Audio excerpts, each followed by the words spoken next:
உலகம் முழுதும் உள்ள திருக்கரங்களை உங்களுக்காக Karur Ponmuthu enjoy YouTube channel வைத்திருக்கிறேன். பல்சுவை நிகழ்ச்சிகள் வருகின்றது. உங்களுக்கு வைத்தியத்திலிருந்து ஜோதிடத்திலிருந்து எல்லாமே இலவசம். அதனால் எனக்கு ஆதரவு கொடுங்கள். உங்களுக்கு ஏற்கனவே நான் அறிமுகமானவன்தான். உங்களுடைய செல்ல பிள்ளை வேண்முத்து, கரூர் பொன்முத்து என்ஜாய் யூடியூப்பர். கண்டு கழியுங்கள், லைக்கு கொடுங்கள். நன்றி, வணக்கம். இப்போது ஒரு சம்பவத்தை பற்றி உங்களுக்கு நான் சொல்கிறேன். மனிதனாக பிறந்தது பெரிதல்ல நண்பர்களே, மனித நேயத்தோடு வாழ்பவன் தான் மனிதன். சரியா? மனிதனாக பிறந்து விட்டால் மட்டும் மனிதன் அல்ல, மனிதனாக பிறந்து மனித நேயத்துடன் வாழ்பவன் தான் மனிதன்.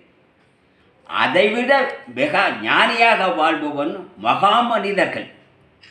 அந்த ஞானிகளின் ஜீவ சமாதியில் உயிரோடு இருக்கும்போதே என்னை ஜீவ சமாதியில் போடுங்கள் என்று அது ஜீவசமாதியான வரலாறெல்லாம் உலகத்தில் நடந்து கொண்டு தான் இருக்கிறது.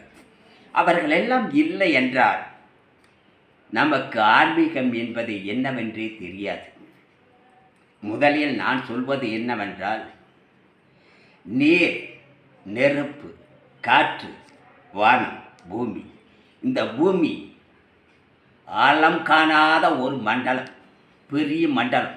எங்கே, எந்த தொடர் முடிவது தெரியாது, ஆழம் என்ன தெரியாது. இந்த பூமிக்குள் இருக்கிற விலை மதிக்க முடியாத பொருட்கள் என்னவென்று இதுவரை எந்த உலக விஞ்ஞானிகளாலும் கண்டுபிடிக்க முடியவில்லை, இனி கண்டுபிடிக்கவும் முடியாது. இதுதான் இறைவன். அதேபோல் வானத்தை எடுத்துக்கொண்டால் பேரண்டம் அது.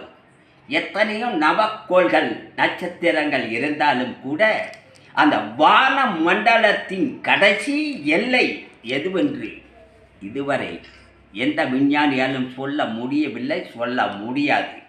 இதைத்தான் சிவபெருமானும் பிரம்மாவும் விஷ்ணுவும் தலையது, முடியது, அடியது என்று சொல்லித்தான் பல திருவிளையாடல்களை நடத்தி காட்டினார்கள். அதுதான் உண்மை. நீங்கள் ஆன்மீகவாதியா இல்லை நாஸ்திகவாதியா என்பதை பற்றி நான் விவாதிக்க வரவில்லை. நீங்கள் இந்த பூமியில் தாயின் கருவறையில் 300 நாட்கள் தவம் இருந்து வெளியே வந்த கரு வெளிச்சத்தை தேடி விட்டில் பூச்சிகளாக நாம் வந்து உள்ளோம். வெளிச்சத்தை தேடி தாயின் கருவறையிலிருந்து வெளியே வந்துள்ளோம். அதனால் நமக்கு கடவுள் இருக்கிறாரா, ஆன்மீகம் பொய்யா மெய்யாங்கிற விவாதம் எல்லாம் தேவையில்லை. காரணம் நமக்கு ஆயுள் பத்தாது. 5 வயசு பிறந்த குழந்தை இறந்து விடுகிறது, 5 வயசில் இறந்து விடுகிறது, 60 வயதில் இறந்து விடுகிறது, 100 வயதில் வந்துகிறது. இந்த உலகத்தின் ஆயுள் பல லட்சம் கோடி. யார் கண்டுபிடிப்பது? இந்த நீரை யார் உற்பத்தி செய்வது? இந்த நிலத்தை யார் படைத்தது? பிரபஞ்சம். நீர், நெருப்பு, காற்று, வானம், பூமி. இந்த நீரை யார் உற்பத்தி செய்தது? இந்த நிலத்தை யார் வடிவமைத்தது? அந்த வானத்தை யார் வார்த்தெடுத்தது? இந்த காற்றை யார் கையில் பிடித்து கொண்டு வந்து உற்பத்தி செய்தது? அந்த அக்னியை யார் இங்கு உதயமாக செய்தது? யாருக்குமே தெரியாது. அப்படி இருக்கும் பொழுது நாம் கடவுள் இல்லை, இருக்கிறார் என்ற விவாதமெல்லாம் நமக்கு எதற்கு? நீ என்ன செய்தாய்? உனக்காக நீ என்ன செய்தாய்? உன் குடும்பத்திற்காக நீ என்ன செய்தாய்? உன் வீட்டிற்காக நீ என்ன செய்தாய்? இந்த நாட்டிற்காக என்ன செய்தாய் என்பது பிறகு.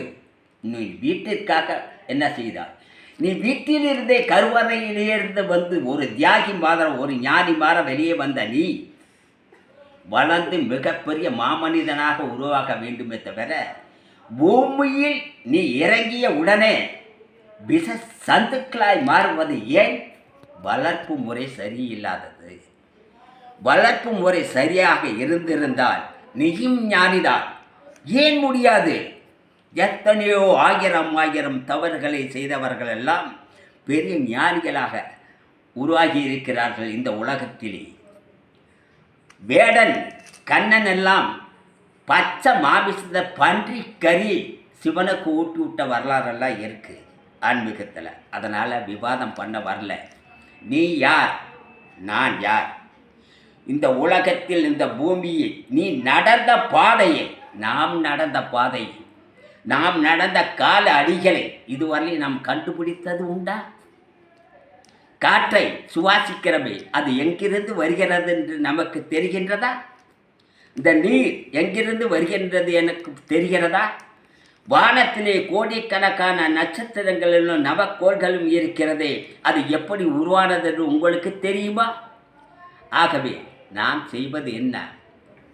பெற்றோர்களுக்கு நல்ல பிள்ளையாக இருக்க வேண்டும், மற்றவர்களுக்கு மனிதராக இருக்க வேண்டும், வெளியில் வந்தால் விவேகானந்தராக மாற வேண்டும், மொழியில் பேசினால் அகிம்சையாக அருமையான காந்தியவாதியாக இருக்க வேண்டும். நீ பிறந்தது எதற்காக? வாழ்வதற்காக அல்ல நண்பர்களே, வரலாறு படைப்பதற்காக. நீங்கள் வாழ்ந்து முடிந்தால் உங்களை பற்றி யாருக்கு என்ன தெரியும்? உங்கள் வரலாறாக நீங்கள் வாழ்ந்தால் இந்த வரலாறு காலமெல்லாம் உயிர் வாழும். நன்றி, வணக்கம், ஜெய்